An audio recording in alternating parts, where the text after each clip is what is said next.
할렐루야. 오늘도 예배 가운데 나오신 모든 성도님들을 환영하고 축복합니다. 오늘 위에서 좀 공사를 하는 것 같아요. 제가 올라가서 말씀을 드리긴 했는데 예배 중간에 아마 쿵쿵거리는 소리가 날 수도 있습니다. 네, 그래서 아마도 학원이 이제 주중에 수업이 있으니까 주말에 공사를 하는 것 같아요. 그래서 제가 올라가서 말씀을 드렸지만 서로 배려하면서 또 살아가야 되는 것이 인생인 것 같습니다. 그래서 오늘 쿵쿵 소리가 나더라도 당황하지 마시고 평소보다 더 집중해서 예배 드리실 수 있기를 바랍니다. 우리 시간 함께 기도하며 예배 가운데로 나아가도록 하겠습니다. 우리 시간 함께 기도하실 때 예배의 주인 되신 우리 주님을 이 자리 가운데 초청하며 함께 기도합시다. 주님, 오늘 이 예배 드리는 자리 가운데 임재하여 주시옵소서. 우리의 예배를 홀로 받으시기에 합당하신 주님, 이곳에 좌정하사 우리들의 예배를 기쁘게 받아 주옵시고, 무엇보다 주님이 예배를 통하여서 우리가 주님을 만남으로 말미암아 이 땅에서 경험하는 모든 문제와 어려움과 슬픔들이 하나님 나라의 관점으로 보이게 하여 주시옵시고, 아무것도 아닌 것이 되는 역사를 경험하게 하여 주시옵소서라고 우리 하나님의 은혜를 간절히 사모하며 주님의 임재를 간절히 사모하며 예배를 위해서 함께 기도하며 나아가도록 하겠습니다. 기도하겠습니다. 사랑과 은혜의 하나님, 참으로 감사를 드립니다. 오늘도 부족하고 연약한 저희들을 예배 자리 가운데 불러주시고 우리가 주님의 자녀됨을 깨닫게 하여 주시니 감사를 드립니다. 하나님, 오늘도 예배 가운데 먼저 주님을 초청하며 기도합니다. 주님 오셔서 역사하여 주시옵소서. 주님 오셔서 임재하여 주시옵소서. 예배의 주인은 오직 주님이십니다. 사람이 아닌 오직 주님이심을 이 시간 믿음으로 고백하오니 주님, 우리의 예배 가장 한가운데로 오셔서 우리들의 예배를 받아 주시옵소서. 하나님, 이곳에 임재하실 때 하나님, 이곳이 하나님의 나라가 되는 줄로 믿습니다. 하나님이 하나님의 나라에서 우리가 예배 드릴 때 우리가 이 땅에서 겪는 모든 어려움과 문제들이 다 씻어지는 줄로 믿습니다. 하나님 나라의 관점으로 이 세상을 볼 때 아무것도 아닌 것으로 보이게 될 줄로 믿습니다. 하나님, 우리가 가지고 있는 고민, 우리가 가지고 있는 모든 슬픔과 아픔들이 하나님 안에서 씻은 바 되게 하여 주시옵소서. 주님의 임재를 간절히 사모합니다. 주님 오셔서 역사하여 주옵소서. 우리 시간 다시 한 번 더 기도하실 때에는 우리 지난 한 주간의 삶을 돌아보면서 지난 한 주 동안 지었던 모든 죄를 주님 앞에 내려놓고 기도합시다. 우리의 생각과 마음이 주님께 온전하지 못하였던 것, 또 사람들과 관계를 맺으면서 사람들을 미워하였던 것, 사람들을 사랑하지 못하였던 것, 이웃들을 섬기지 못하였던 것, 그러한 모습들을 돌아보며 이 시간 주님 앞에 예수 그리스도의 보혈을 의지하여 함께 회개하며 기도하도록 하겠습니다. 기도하십시다. 사랑과 은혜의 하나님, 이 시간 주님 앞에 먼저 지난 한 주간의 삶을 돌아보며 회개합니다.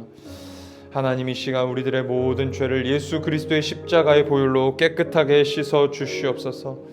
오늘도 주 앞에 달려나아가기에 부족함 없는 영적인 상태로 우리를 깨끗하게 씻어 주시옵소서. 하나님, 이웃을 사랑하지 못하였습니다. 이웃을 섬기지 못하였습니다. 남을 미워하였고 시기하였고 질투하였습니다. 하나님, 우리들의 부족한 모습을 용서하여 주시옵시고 이 시간 예수 그리스도의 십자가의 보혈로 깨끗하게 씻어 주시옵소서. 우리가 알고 지었던 죄, 모르고 지었던 죄 모두 용서하여 주시기를 원합니다. 주님, 오늘 예배 가운데 나온 우리 모든 성도들이 거룩한 심령으로 주 앞에 나아갈 수 있도록 도와주시옵소서. 주님,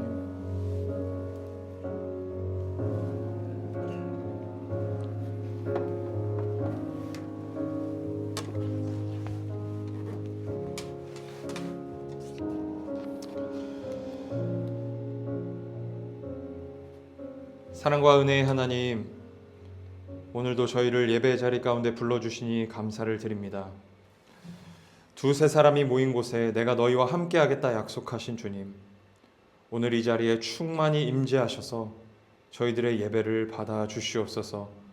오직 주님만이 이 예배의 주인이시오니 이 예배를 기쁘게 받아 주시옵소서. 이 시간 찬양하며 주께 나아가 말씀 듣고 기도하는 시간을 갖습니다. 예배 가운데 온전히 집중하게 하시고 예배를 통해 치유받고 회복되는 은혜가 있게 하여 주시옵소서. 주님이 계신 그곳이 하나님의 나라임을 믿습니다. 이곳에 임재하시는 그 하나님을 경험함으로 말미암아 이 땅에서의 삶이 아무것도 아닌 것처럼 보이게 되는 역사 또한 경험하게 하여 주시옵소서. 감사를 드립니다. 살아계신 예수 그리스도의 이름으로 기도하였습니다. 아멘. 사도신경으로 우리의 신앙을 고백하겠습니다. 전능하사 천지를 만드신 하나님 아버지를 내가 믿사오며 그 외아들 우리 주 예수 그리스도를 믿사오니 이는 성령으로 잉태하사 동정녀 마리아에게 나시고 본디오 빌라도에게 고난을 받으사 십자가에 못 박혀 죽으시고 장사한 지 사흘 만에 죽은 자 가운데서 다시 살아나시며 하늘에 오르사 전능하신 하나님 우편에 앉아 계시다가 저리로서 산자와 죽은 자를 심판하러 오시리라. 성령을 믿사오며 거룩한 공회와 성도가 서로 교통하는 것과 죄를 사하여 주시는 것과 몸이 다시 사는 것과 영원히 사는 것을 믿사옵나이다. 아멘. 우리 시간 함께 찬양하겠습니다.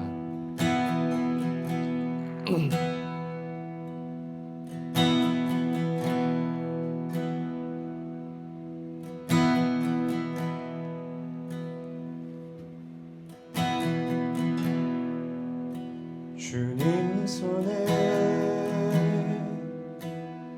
맡겨드리리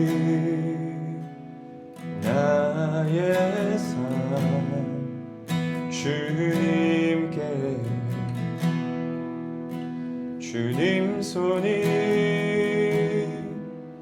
나의 삶 붙드네 나 주의 것 영원히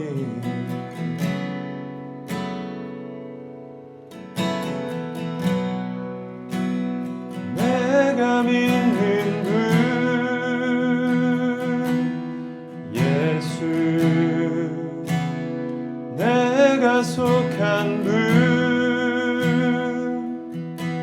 예수 삶의 이유 되시네 내 노래 되시네 전심으로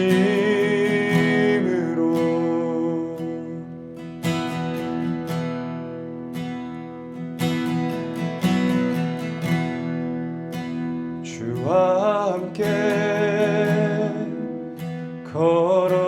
걸어가리라 모든 길을 주 신뢰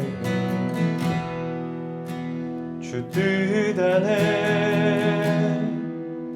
나 살아가리 주의 약속이 영원해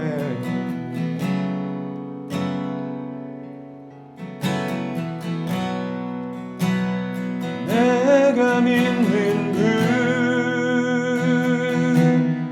예수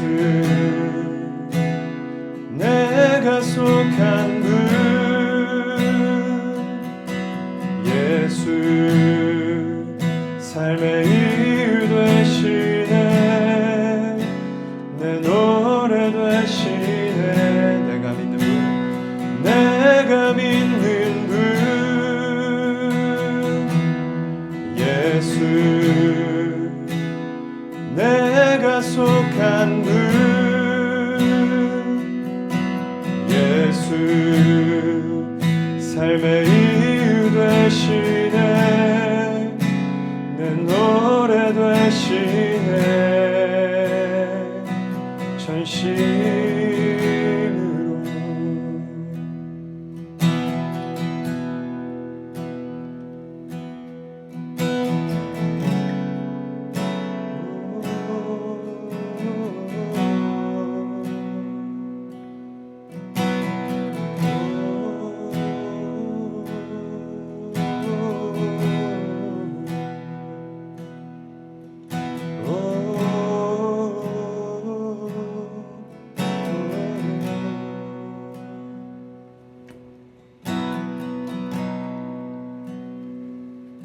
경배하리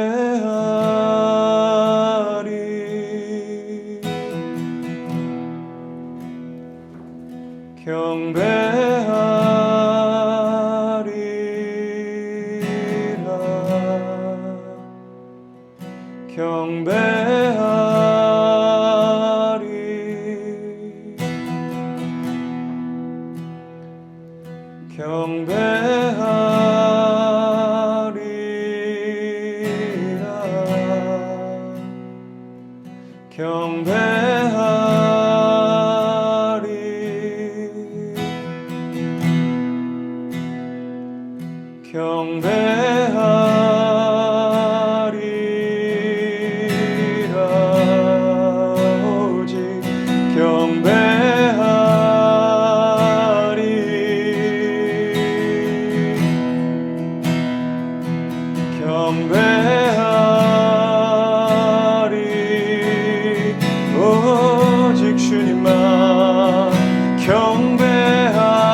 내가 믿는 분 예수,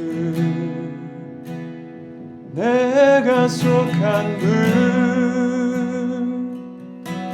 예수, 삶의 이유 되시네,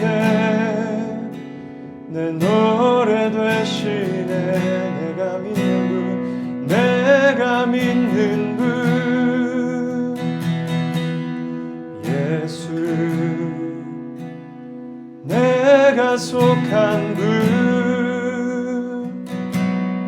예수, 삶의 이유 되시네, 내 노래 되시네.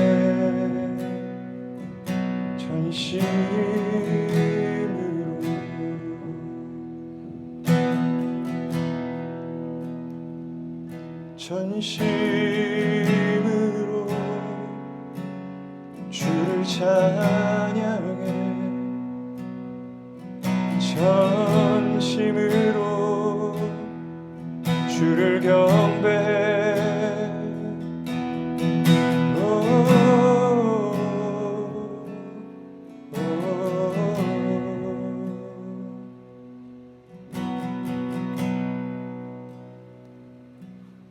주님을 사랑하는 기쁨을, 그 즐거움을 빼앗기지 않게 하소서.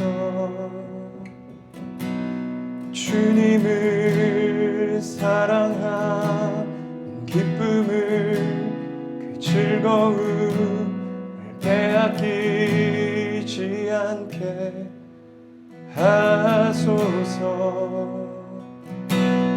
예수 예수 예수 예수, 주님을 사랑합니다.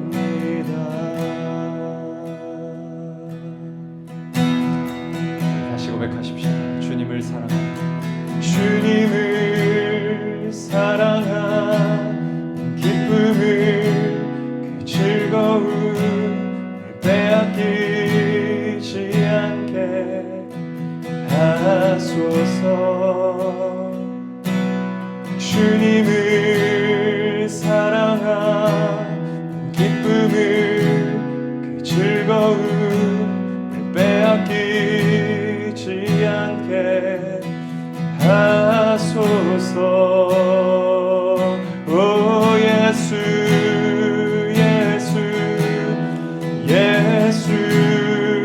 예수 주님을 사랑합니다. 주님을 사랑하는 기쁨을 즐거움 빼앗기지 않게 하소서. 주님을 사랑하는 기쁨을 그 즐거움 빼앗기지 않게 하소서.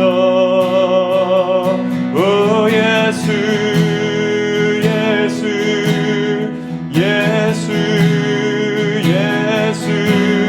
주님을 사랑합니다. 오 예수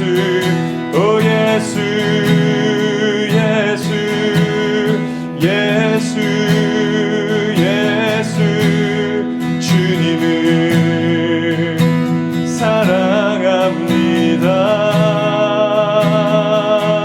오 주님을 사랑합니다. 오 주님을 사랑합니다.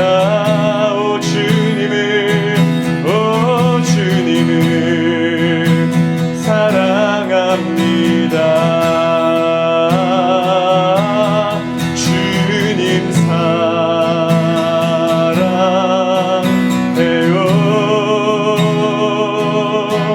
온 마음과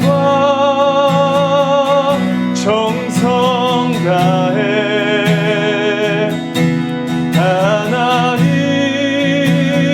하나님의 신실한 친구 되기 원합니다. 주님 사랑합니다. 주님 사랑해요. 온 마음과 정성 다해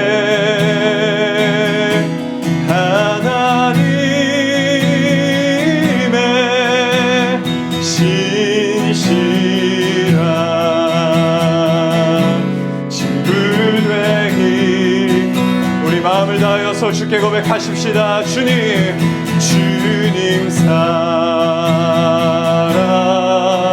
사랑해요. 온 마음과 정성 다해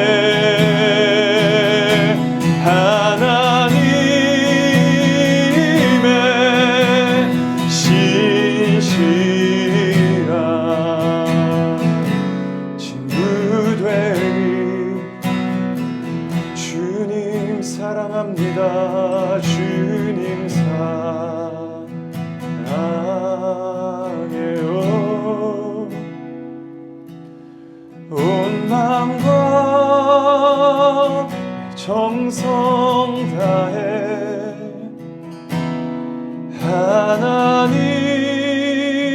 하나님의 신실한 친구 되기 원합니다.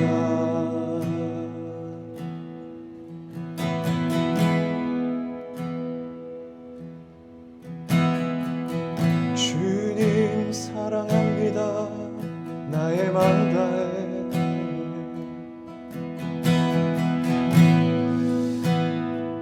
우리 이 시간 합심하여서 다시 한 번 더 예배를 위해서 기도하겠습니다.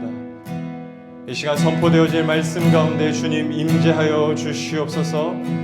오늘 선포되어지는 말씀이 나에게 주시는 말씀이라 믿고 믿음으로 듣는 시간 되게 하시며 그 말씀이 내 심령 가운데 새겨지게 하시고 이해되어지는 역사가 있을 수 있도록 성령 하나님 역사하여 주시옵소서. 무엇보다 오늘 말씀을 통하여서 우리가 주님의 사랑을 더욱 알고 주님을 더 아는 은혜가 있게 하여 주시옵소서라고 우리 간절한 마음으로 오늘 선포되어질 말씀 위에 함께 기도하며 나아가도록 하겠습니다. 기도하십시다.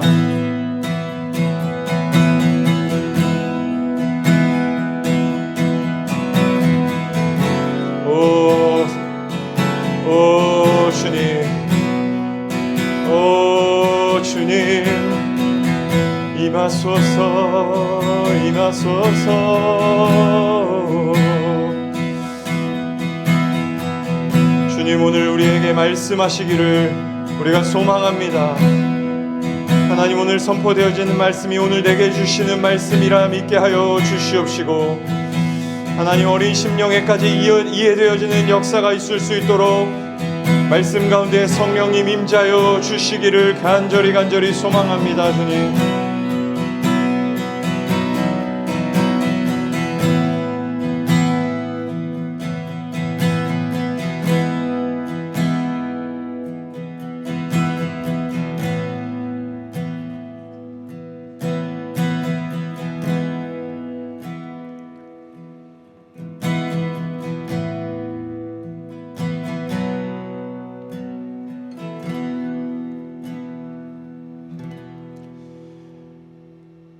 사랑과 은혜의 하나님, 참으로 감사를 드립니다. 오늘도 사랑하는 우리 몸된 교회 성도들을 한자리에 불러주시고 예배받기에 합당하신 주님을 높여드리며 예배드릴 수 있도록 인도하여 주심에 감사를 드립니다. 주님, 이 시간 또 주께서 허락하신 말씀을 듣기 원합니다. 하나님, 이 말씀이 우리에게 하시는 말씀임을 믿게 하여 주시옵시고 어린 심령에 이르기까지 이해되어지는 역사가 나타날 수 있도록 성령님 말씀 가운데 역사하여 주시옵소서. 감사를 드립니다. 살아계신 예수 그리스도의 이름으로 기도하였습니다. 아멘.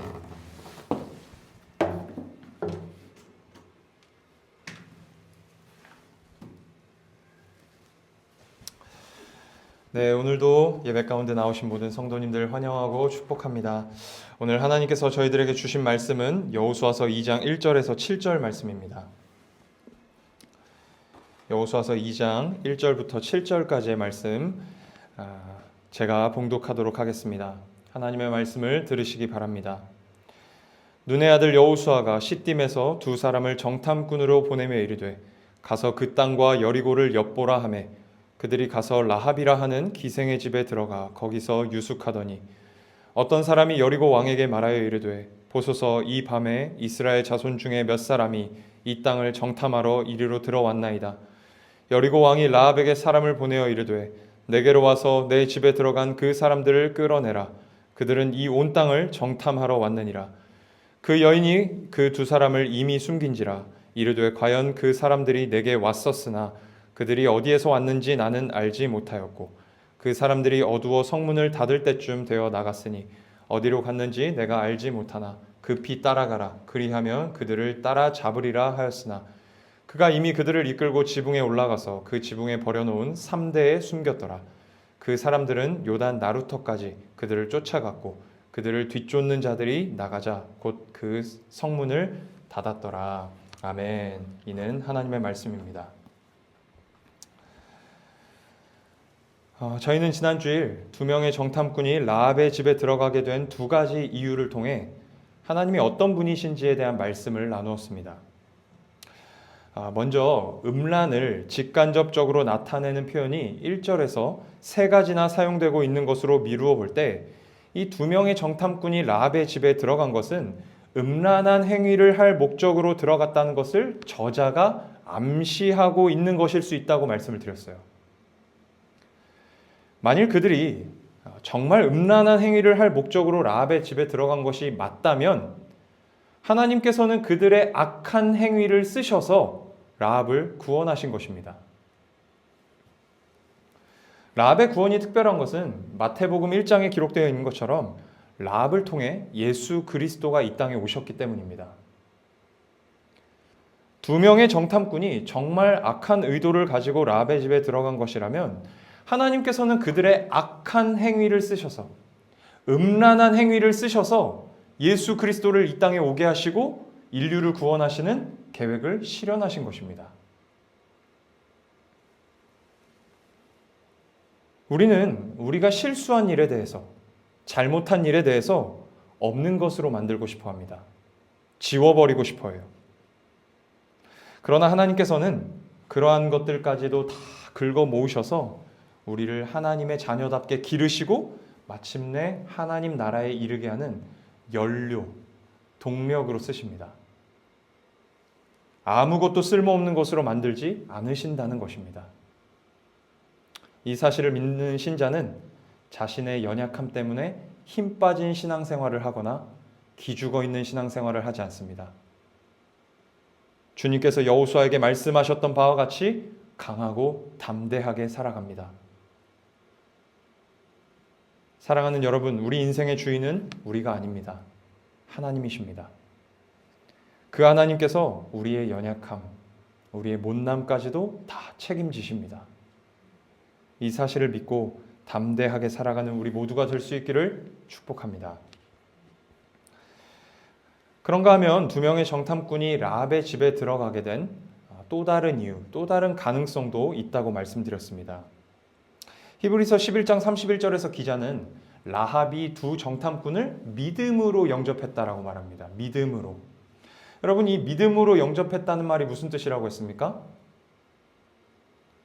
하나님께서 라합을 구원하시기 위해 적극적으로 개입하셨다는 것을 의미한다고 말씀드렸어요.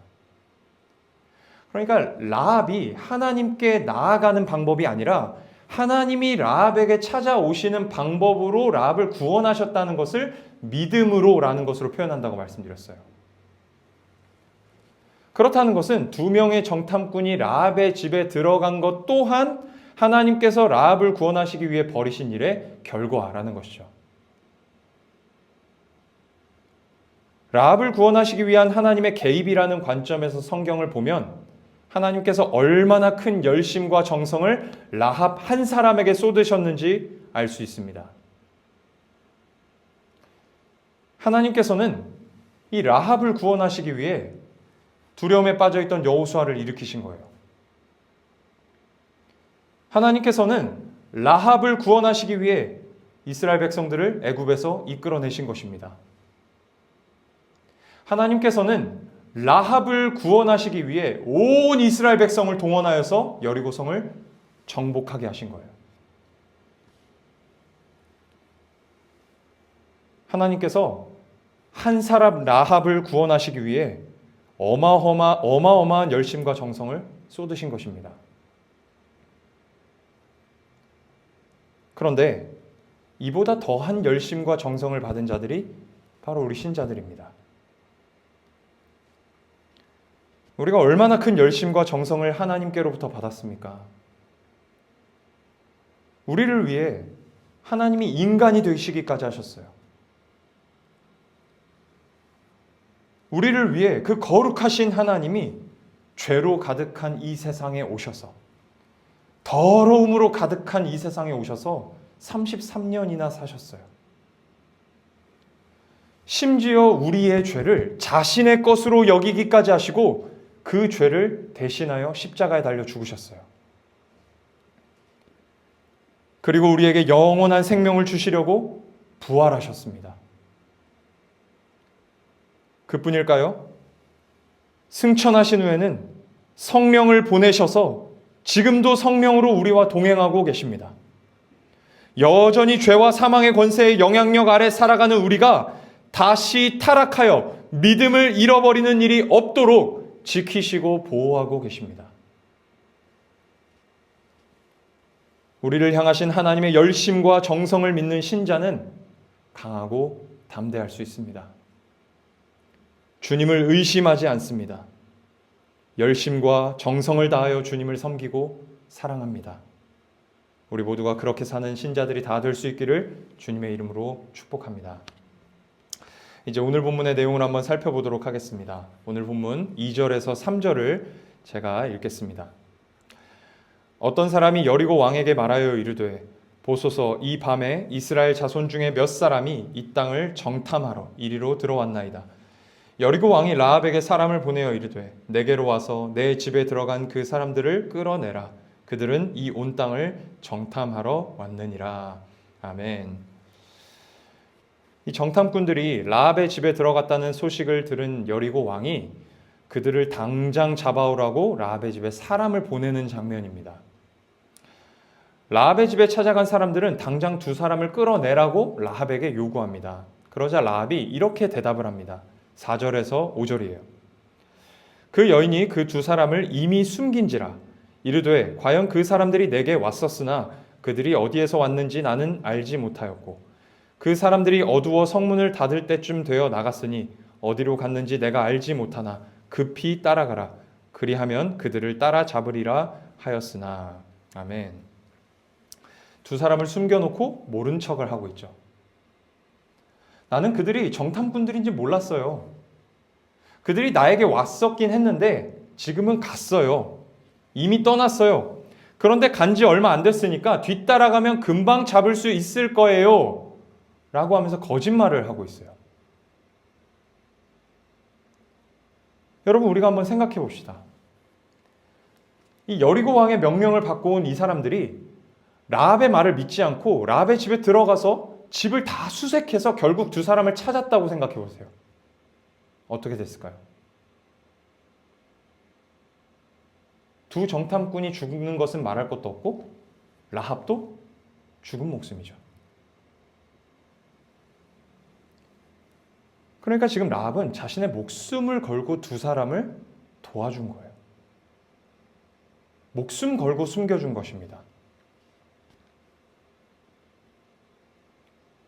여기서 재밌는 것은 이 여리고 왕의 명령을 받고 온 사람들이 라합의 말을 듣고 그냥 갔다는 거예요. 7절입니다. 그 사람들은 요단 나루터까지 그들을 쫓아갔고 그들을 뒤쫓는 자들이 나가자 곧 성문을 닫았더라. 사랑하는 여러분, 라합이 어떻게 생전 처음 본 사람들을 목숨까지 걸고 도와줄 수 있었을까요? 여호수아서 2장 8절에서 11절 말씀에 보면 라합이 두 정탐꾼에게 이런 고백을 합니다. 또 그들이 눕기 전에 라합이 지붕에 올라가서 그들에게 이르러 말하되 여호와께서 이 땅을 너희에게 주신 줄을 내가 아노라. 우리가 너희를 심히 두려워하고 이 땅 주민들이 다 너희 앞에서 간담이 농나니 이는 너희가 애굽에서 나올 때 여호와께서 너희 앞에서 홍해 물을 마르게 하신 일과 너희가 요단 저쪽에 있는 아모리 사람의 두 왕 시혼과 옥에게 행한 일 곧 그들을 전멸시킨 일을 우리가 들었음이니라. 우리가 듣자 곧 마음이 녹았고 너희로 말미암아 사람이 정신을 잃었나니 너희의 하나님 여호와는 위로는 하늘에서도 아래는 땅에서도 하나님이시니라. 아멘. 당시 이스라엘 백성의 모든 수는 200만 명쯤 되었습니다. 200만 명. 그리고 남자만 60만 명이었어요. 제가 군복무할 당시에 대한민국 육군이 60만 명이었습니다.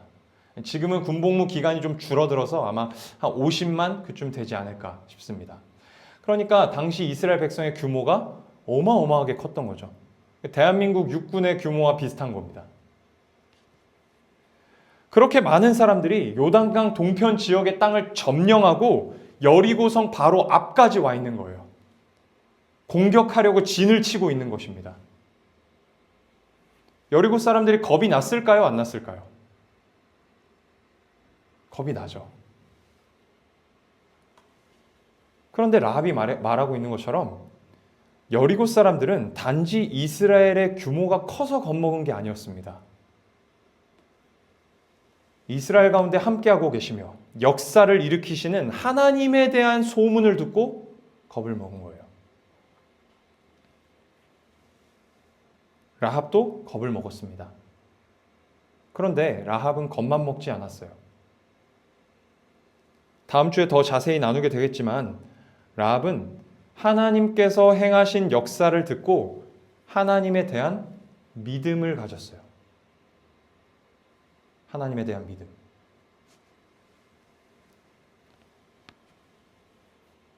이스라엘 가운데 역사하고 계시는 하나님이 계시기 때문에 여리고는 결코 이스라엘을 이길 수 없다는 것을 알았습니다.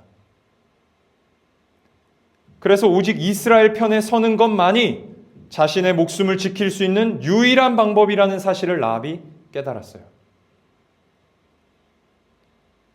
그 유일한 방법을 라합이 깨달았기 때문에 목숨까지 내놓고 도울 수 있었던 것입니다.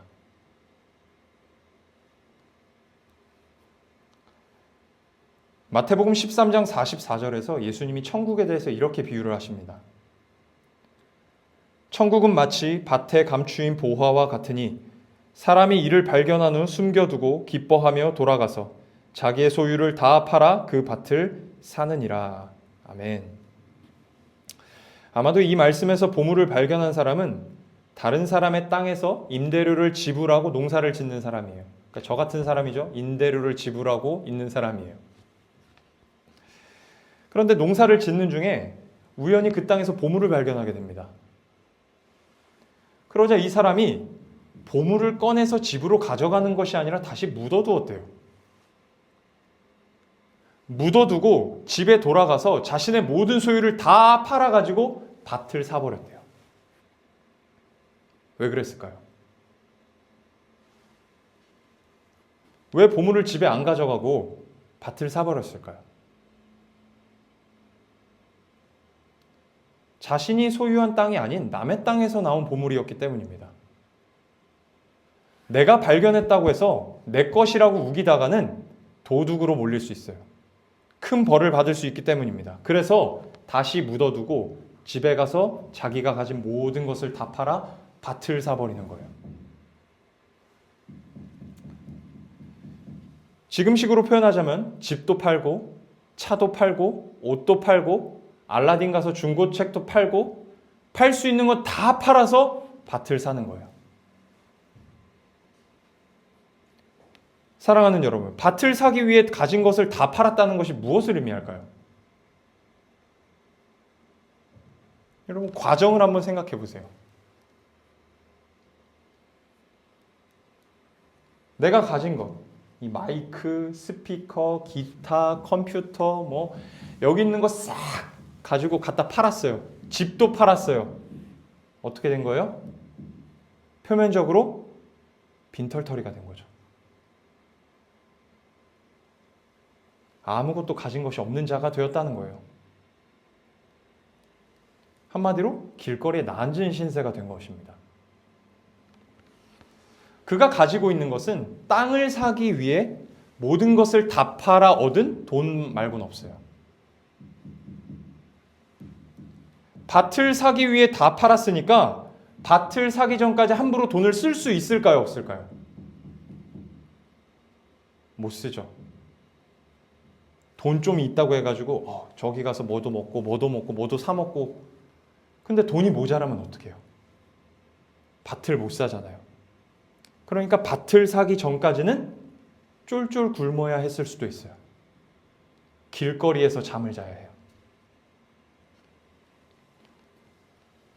이런 모습을 본 주변 사람들은 아마도 이렇게 반응했을 것입니다. 아니, 저 사람 미친 거 아니야? 저 밭이 뭐 그렇게 대단하다고 집까지 팔아? 아니, 밥은 어디서 먹어? 잠은 어디서 자? 밭에서 잘 거야? 흙 파먹을 거야? 제정신 아닌 거 아니야? 이런 반응을 보였을 거예요. 손가락질하고 수근수근 거렸을 거예요. 그런데 그런 손가락질과 수근수근 거림이 밭을 사려는 사람에게는 아무 소용 없었을 거예요. 왜요? 손가락질하고 수근수근 거리는 사람이 보지 못하는 보물을 보고 있기 때문에 그래요.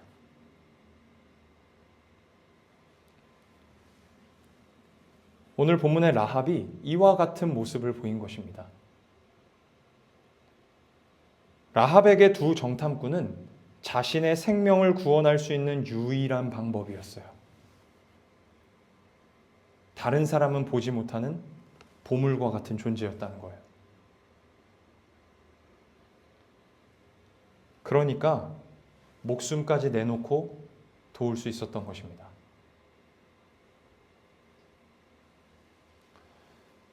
사랑하는 여러분, 오늘 이 장면을 통해 하나님께서 우리에게 주시는 교훈이 무엇일까요? 두 가지 교훈을 나누고 말씀을 맺도록 하겠습니다. 첫 번째, 하나님께서 우리를 보물과 같은 존재로 여기신다는 것입니다. 갈라디아서 3장 13절에 바울이 이렇게 말합니다. 그리스도께서 우리를 위하여 저주를 받은 바 되사 율법의 저주에서 우리를 속량하셨으니 기록된 바 나무에 달린 자마다 저주 아래 있는 자라 하였음이라. 아멘. 여기 속량이라는 표현이 나오죠. 속량. 이 속량이라는 표현은 값을 주고 사다 이런 의미입니다. 그러니까 우리가 마트에 가서 어떤 물건을 살 때 값을 주고 사오잖아요. 마찬가지로 속량이라는 의미가 그런 것입니다. 하나님께서는 우리를 그냥 구원하지 않으셨어요.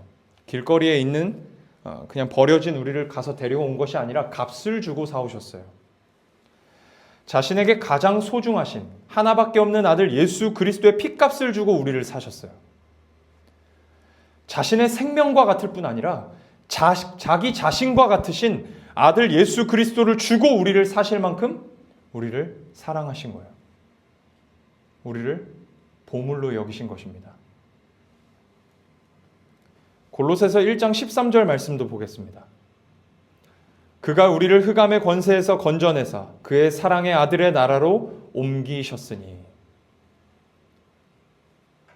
구원받기 전에 우리는 흑암의 권세, 죄와 사망의 권세인 사단에게 붙들려 종노릇하고 있었다고 바울이 이야기하고 있습니다. 그런데 우리를 너무나도 사랑하신 주님께서 죄와 사망의 권세에게 붙들려 있던 우리를 예수 그리스도의 핏값으로 속량하셨다, 건져내셨다, 해방시키셨다, 자유케 하셨다 라고 말합니다. 자유케 하신 다음에는 어떻게 하셨습니까? 말씀해 보니까 그의 사랑의 아들의 나라로 옮기셨다. 하나님께서 우리를 단지 자유케 하신 것이라면 우리는 또다시 죄와 사망의 권세에 종노릇했을 거예요. 다시 그 노예의 자리로 돌아갔을 것입니다. 죄와 사망의 권세인 사단에게 다시 붙들렸을 거예요. 그런데 하나님께서는 우리를 그냥 내버려 두신 것이 아니라, 단지 자유케 하신 것이 아니라 그의 사랑의 아들의 나라로 옮기셨대요. 옮기셨대요. 이 말은 단지 장소를 바꾸셨다거나 어떤 소속을 바꾸셨다는 의미만이 아닙니다. 그의 사랑의 아들의 나라로 옮기셨다는 말은 하나님 나라의 통치, 하나님 나라의 힘, 하나님 나라의 영향력을 받고 살게 하신다는 거예요. 이게 무슨 뜻일까? 말씀드린 것처럼 이 죄와 사망의 권세인 사단에게 종으로 붙들려 있던 우리는 예수 그리스도의 핏값으로 구원을 받았습니다. 그렇기 때문에 우리는 더 이상 사단의 노예가 아니에요. 종이 아니에요. 죄와 사망의 권세에서 우리는 완전히 자유케 되었습니다. 그런데 현실이 무엇입니까? 현실은 어떻습니까? 사단의 힘과 영향력이 여전히 우리의 삶과 신앙에 미치고 있어요. 심지어 때로는 내가 다시 사단의 종이 된 것만 같은 그런 비참한 삶을 살아가요. 하나님의 백성된 신분을 사단에게 빼앗긴 것만 같은 때를 살아가기도 합니다.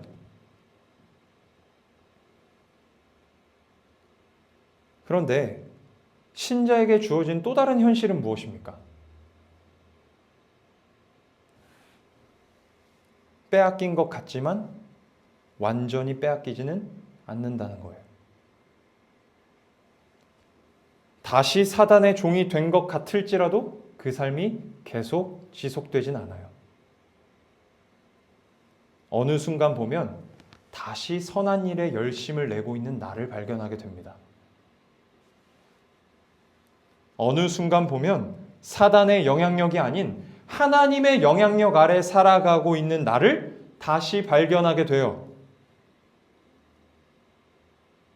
하나님 나라의 통치, 하나님 나라의 힘, 하나님 나라의 영향력을 받는 신자는 반드시 자기 자리를 찾아서 다시 돌아옵니다. 누구처럼?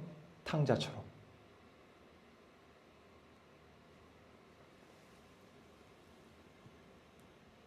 주님께서 예수 그리스도의 핏값으로 죄와 사망의 권세에서 종노릇하던 우리를 사셨고 사셨을 뿐만 아니라 하나님 나라로 옮기셨기 때문입니다. 옮기셔서 하나님 나라의 통치, 하나님 나라의 힘, 하나님 나라의 영향력으로 우리를 붙드시기 때문입니다. 지키시고 보호하시기 때문에 그래요. 왜 이렇게 하실까요? 우리를 보물처럼 소중하게 여기시기 때문입니다. 소중하니까 잃어버리지 않으시는 거예요.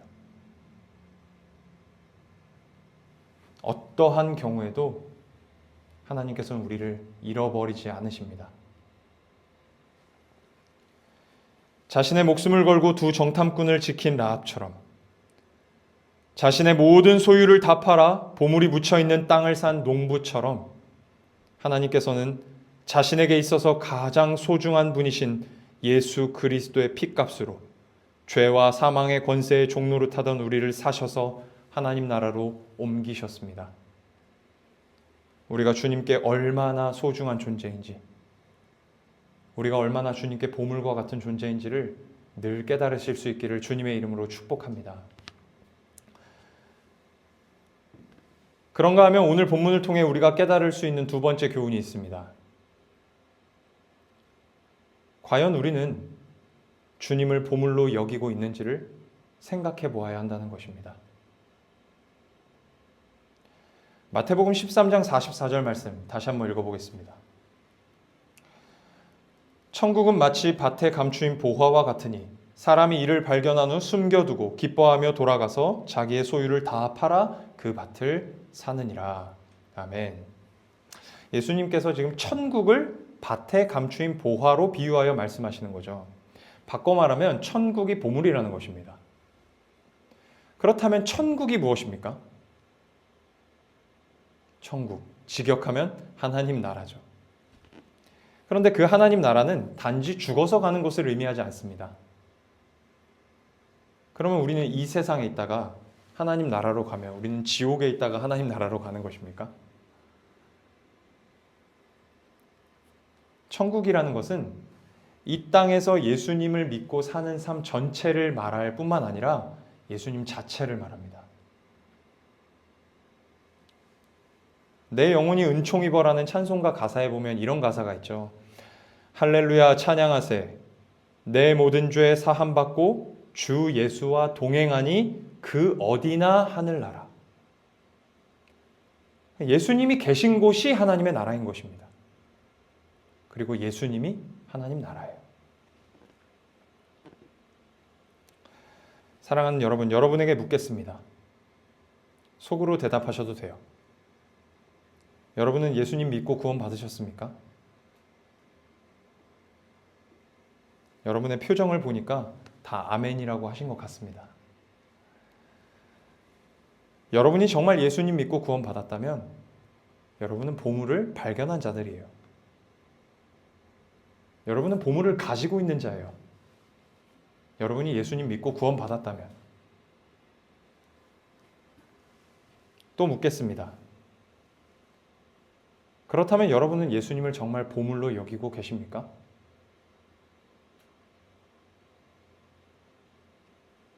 목숨까지 걸고 두 정탐꾼을 붙들었던 라합. 가진 모든 것을 다 팔아 보물이 묻힌 밭을 산 농부처럼 우리는 예수를 그렇게 소중한 존재로, 잃어버리지 말아야 할 존재로, 늘 붙들어야 할 존재로, 보물 같은 존재로 여기고 있습니까?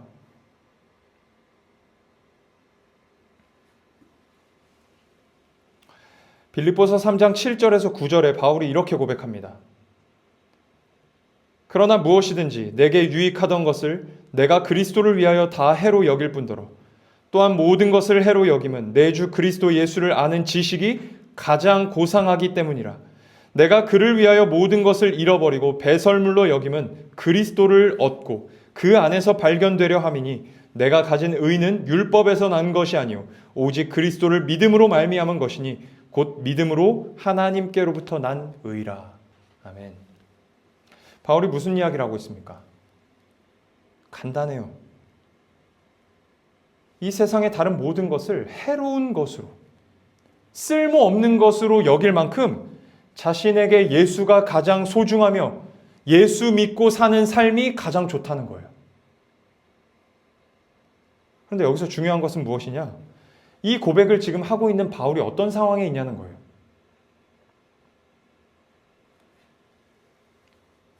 빌립보서는 옥중서신이에요. 바울은 지금 감옥에 갇혀 있습니다. 언제 죽을지 모르는 상황에 있어요. 여러분, 바울이 왜 감옥에 갇혔습니까? 죄를 지었나요? 복음 전하다가 감옥에 갇혔어요. 그러니까 인간적인 관점에서 보면 예수라는 존재가, 예수를 믿는 그 신앙이 바울의 인생을 망쳐놓은 거예요. 인간적인 관점으로 보면. 그런데도 바울은 자신에게 있어서 예수가 가장 소중하고 예수 믿고 사는 삶이 가장 행복하다고 고백하는 것입니다.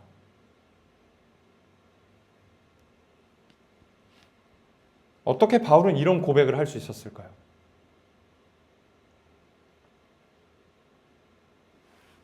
자신의 생명이 보물이 아니라 이 세상에서 안락한 삶을 사는 것이 보물이 아니라 예수님과 예수님 믿고 사는 삶을 보물이라고 여겼기 때문이에요.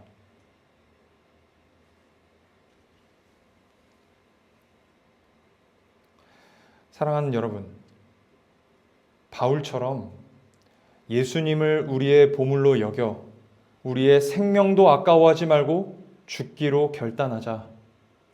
죽기로 결단할 수 있는 신앙을 가지자. 이런 이야기를 하려는 것이 아닙니다. 지금 여러분 인생의 보물은 무엇입니까? 돈입니까?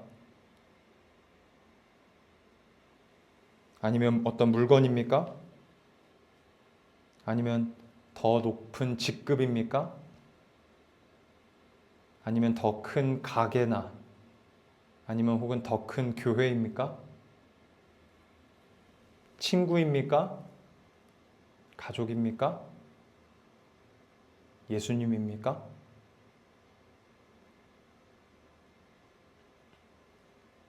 여러분을 정죄하려는 것이 아닙니다. 저도 이 질문 앞에서 자유로울 수가 없어요.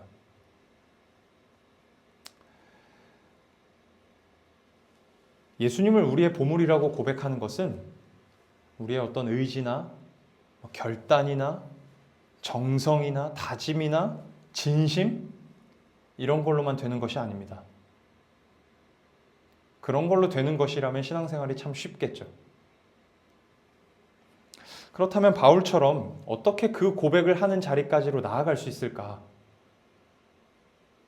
여러분, 과정이 중요합니다. 과정이. 먼저는 주님이 나의 보물이 아니라는 지금 나의 신앙적 현실과 실력을 깨닫는 게 먼저예요. 인정하는 거예요. 그리고 나서는 내가 주님을 보물로 여길 수 있도록 믿음을 달라고 구하셔야 합니다. 그리고 마지막으로는 경험해야 돼요. 경험.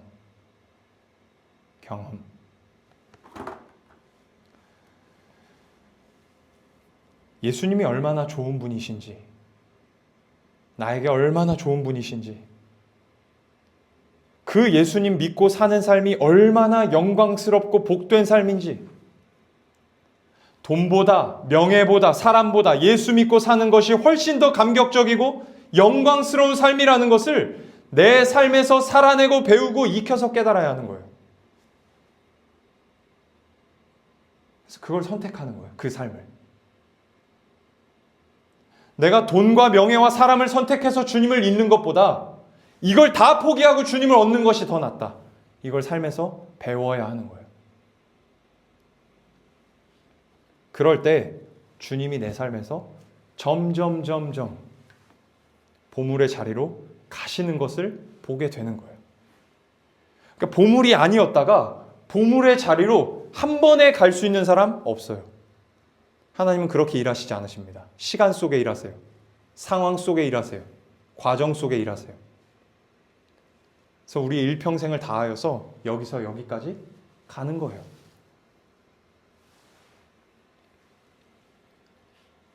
그러니까 주님이 나의 보물이 아닌 지금의 현실과 실력 때문에 좌절하지 마십시오. 스스로 정죄하지도 마십시오.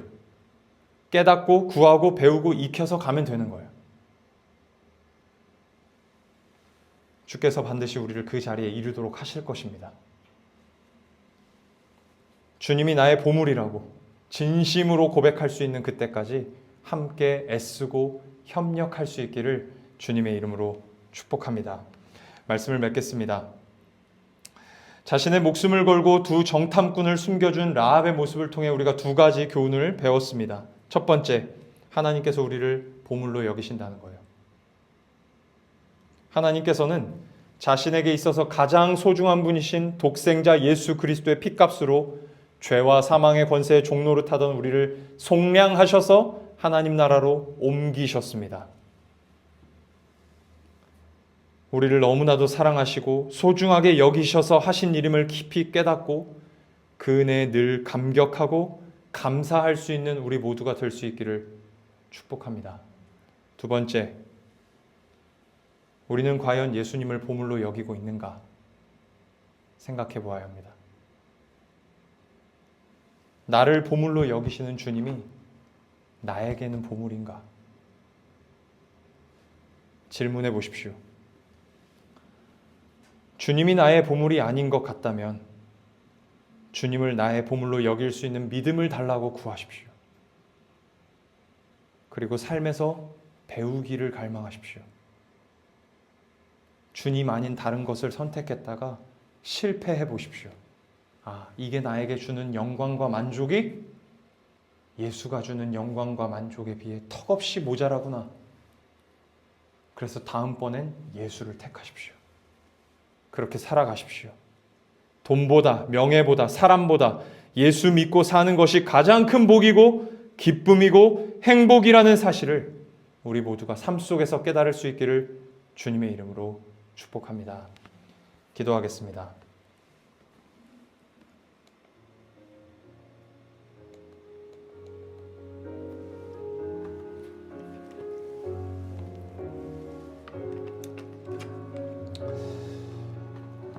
사랑하는 여러분, 세상은 한 개인을 그 개인이 가지고 있는 것으로 판단합니다.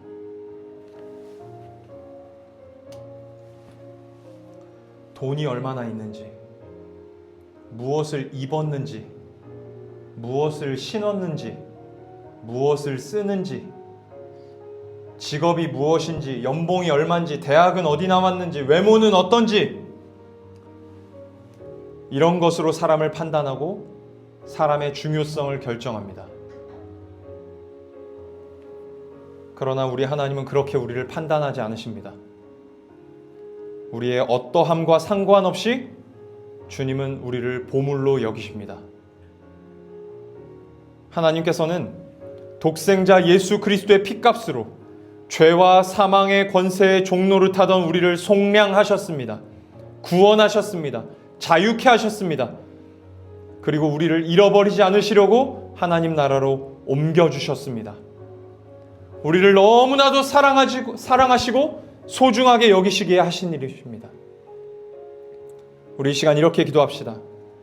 주님, 세상이 나를 어떻게 보고 판단할지라도 그것에 휘둘리는 인생 살지 않게 하여 주시옵소서. 세상의 기준에 못 미치는 것을 가졌다 할지라도 온 우주의 창조주 되시는 주님께서 자신의 아들을 내어주실 만큼 나를 보물로 여기신다는 믿음으로 비교하지 아니하고 내 삶을 소중하게 여기며 살게 하여 주시옵소서라고 우리 간절한 마음으로 함께 기도하며 나아가도록 하겠습니다. 기도하십시다. 사랑과 은혜의 하나님, 참으로 감사를 드립니다. 하찮은 이 자를 보물로 여겨주심에 감사를 드립니다. 하나님, 세상은 우리가 가진 것으로 우리를 판단하고 우리의 중요성을 결정합니다. 돈을 얼마나 가졌는지, 무엇을 입었는지, 무엇을 쓰는지, 대학은 어디를 나왔는지, 직장은 어디를 다니는지, 연봉이 얼마인지, 그런 것으로 우리를 판단하고 평가하온데 하나님, 우리가 그것에 휘둘리는 삶을 살지 않게 하여 주시옵시고 우리를 보물로 여기시는, 우리를 가장 소중하게 여기시는 그 하나님을 믿으며 하나님, 우리의 삶을 소중하게 여기며 담대히 살아갈 수 있도록 도와주시옵소서. 하나님, 우리 사랑하는 모든 몸된 교회 성도들이 정말 우리를 보물로 여기시는 주님을 믿으며 그렇게 세상을 담대히 살아갈 수 있도록 주여 믿음 더하여 주시옵소서. 하나님, 세상에 휘둘리지 않게 하여 주시옵소서. 세상을 의지하지 않게 하여 주시옵소서. 세상을 바라보지 않게 하여 주시옵소서. 오직 우리를 보물로 여기시는 그 주님만을 바라볼 수 있도록 하나님 도와주시기를 원합니다. 하나님, 우리의 영적인 감각이 더욱더 깨어날 수 있게 하여 주시옵소서. 하나님, 보여지는 세계 가운데 우리가 시선을 맞추어 살아갈 것이 아니라 보이지 아니하시는 그 하나님을 바라보며 우리가 살아가야 될 줄로 믿습니다. 하나님, 우리 사랑하는 모든 몸된 교회 성도들, 우리를 보물로 여기시는 그 주님을 믿음으로 바라볼 수 있도록 주여 인도하여 주시옵소서. 주님, 하나님, 우리에게 믿음 더하여 주시기를 원합니다. 우리에게 믿음 더하여 주시기를 원합니다. 하나님, 시선을 주께로 돌리기를 원합니다. 하나님, 우리의 영의 눈을 가지고 세상을 바라볼 수 있도록 도와주시옵소서. 영의 눈을 들어 주를 바라볼 수 있게 하시고 영의 눈을 들어 세상을 바라볼 수 있도록 주여 도와주시기를 원하나이다. 주여,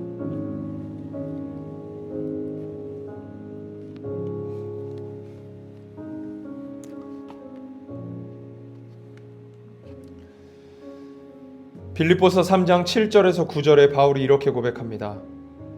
그러나 무엇이든지 내게 유익하던 것을 내가 그리스도를 위하여 다 해로 여길 뿐더러 또한 모든 것을 해로 여김은 내 주 그리스도 예수를 아는 지식이 가장 고상하기 때문이라. 내가 그를 위하여 모든 것을 잃어버리고 배설물로 여김은 그리스도를 얻고 그 안에서 발견되려 함이니 내가 가진 의는 율법에서 난 것이 아니오 오직 그리스도를 믿음으로 말미암은 것이니 곧 믿음으로 하나님께로부터 난 의라. 아멘. 바울은 예수님을 자신의 인생의 보물로 여겼습니다. 가장 소중한 것, 생명을 잃어버릴지라도 예수님만큼은 잃어버리지 말아야 할 존재로 여겼습니다. 우리도 이와 같은 고백을 하는 자리로 나아가야 할 줄로 믿습니다. 우리 이 시간 이렇게 기도합시다. 주님, 나도 주님을 가장 소중한 보물로 여길 수 있기를 원합니다. 지금 내 신앙의 현실과 실력이 주님을 보물로 여기지 못할지라도 주님을 보물로 여기며 사는 삶을 향해 걸어 나아갈 수 있도록 도와주시옵소서.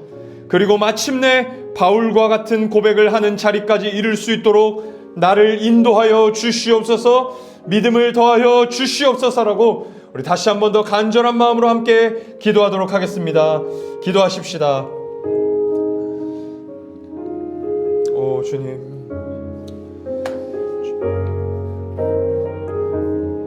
주님, 우리가 주님을 보물과 같은 존재로 여길 수 있기를 원합니다.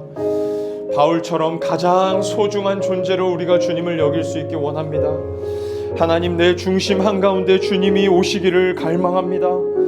하나님, 내가 주님을 빼고 나면 아무것도 가진 것이 없다라고 고백할 수 있는 자가 되기를 원합니다. 하나님, 바울과 같이 내 생명을 잃어버릴지라도 주님은 잃어버리지 않게 하여 주시옵소서. 내 생명을 잃어버릴지라도 내가 가진 모든 것을 잃어버릴지라도 내가 주님은 잃어버리지 아니하겠다라는 결단을 가지고 살게 하여 주시옵소서.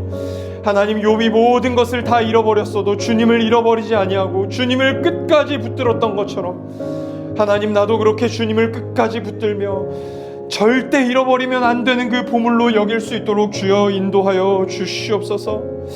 하나님의 사랑과 은혜를 그 무엇보다도 갈망하게 하시고 소망하게 하여 주옵소서. 하나님, 오늘 이 시간 그 주님을 보물로 여기기를 갈망하며 기도하는 우리 몸된 교회 성도들 안에 믿음 더하여 주시옵소서. 깨달음을 주시옵소서. 삶에서 예수 그리스도를 믿고 사는 영광과 자랑과 기쁨을 경험할 수 있도록 도와주시옵소서. 세상은 비교도 할 수 없는, 세상이 주는 만족은 비교도 할 수 없는 그 예수 그리스도로부터 오는 만족과 행복을 경험할 수 있도록 도와주시옵소서. 주님,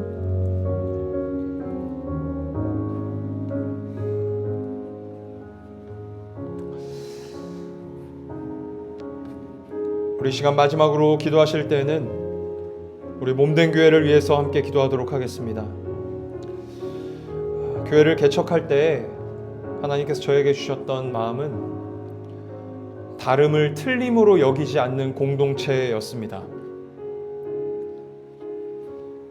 우리 모두는 살아온 인생도 다르고 신앙 여정도 다릅니다. 경험도 다르고 실력도 다릅니다. 주님께서 그렇게 우리 각자를 고유하게 만들어 오신 것입니다. 우리 몸된 교회가 서로의 그 다름을 틀림으로 여기지 않고 너는 왜 그래? 라고 하지 않고 서로의 다름을 인정하고 사랑하며 그리스도 안에서 교제하는 건강한 공동체가 되게 하여 달라고 이 시간 기도합시다. 그렇게 그리스도의 건강한 몸이 되어가는 우리 교회가 될 수 있도록 이 시간 간절한 마음으로 교회를 위해 마지막으로 함께 기도하도록 하겠습니다. 기도하십시다. 사랑과 은혜의 하나님, 우리 몸된 교회를 위하여서 기도합니다. 하나님, 우리 몸된 교회가 다름을 틀림으로 여기지 않는 비전을 가지고 개척되었습니다. 하나님이 그 비전을 우리 공동체 가운데 허락하여 주셨습니다. 하나님, 그 비전 가지고 늘 힘차게 나아가는 우리 몸된 교회 되게 하여 주시옵소서. 서로의 다름을 틀림으로 바라보지 아니하고 그것을 인정하며 사랑하며 품으며 그렇게 우리 교회가 이루어져 나갈 수 있도록 도와주시옵소서. 너는 왜 그래? 라고 하지 않게 하여 주시옵시고 내가 너의 다름도 사랑한다, 내가 너의 다름도 인정한다, 그렇게 고백할 수 있는 우리 교회가 될 수 있도록 주님 도와주시기를 원합니다. 하나님, 우리 몸된 교회 가운데 임하여 주시옵시고 역사하여 주시고 하나님, 우리가 그리스도의 더 건강한 몸이 되어갈 수 있도록 도와주시옵소서. 작지만 건강한 교회 되게 하여 주시옵소서. 작지만 강한 교회 되게 하여 주시옵소서. 서로 사랑하며 교제하기에 힘쓰는 교회가 될 수 있도록 주여 도와주시옵소서. 주님,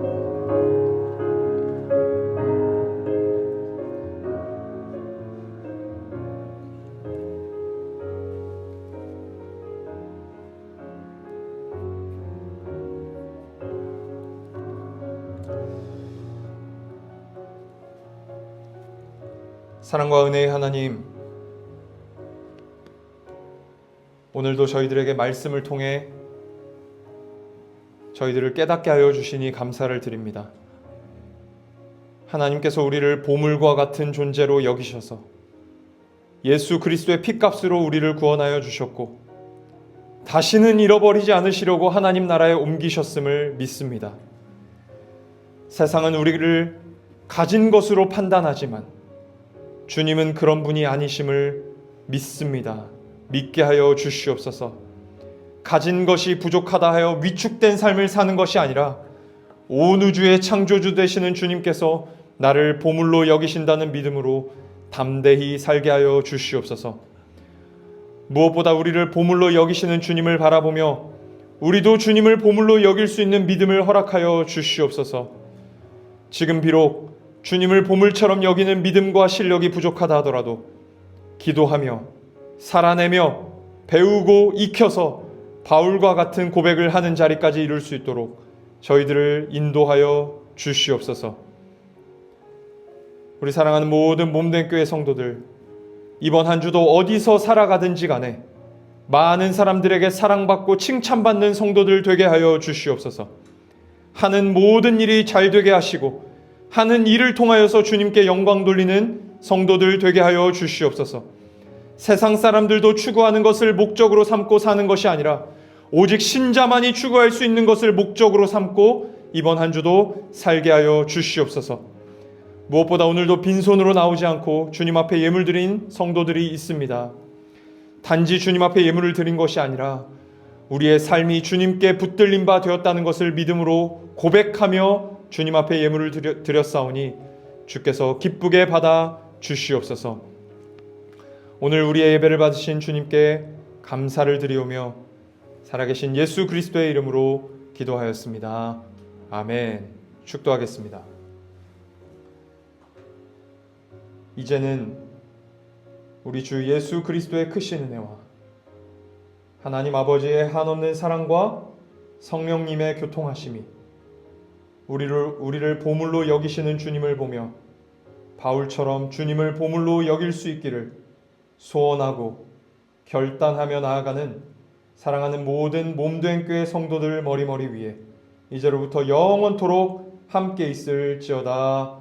아멘.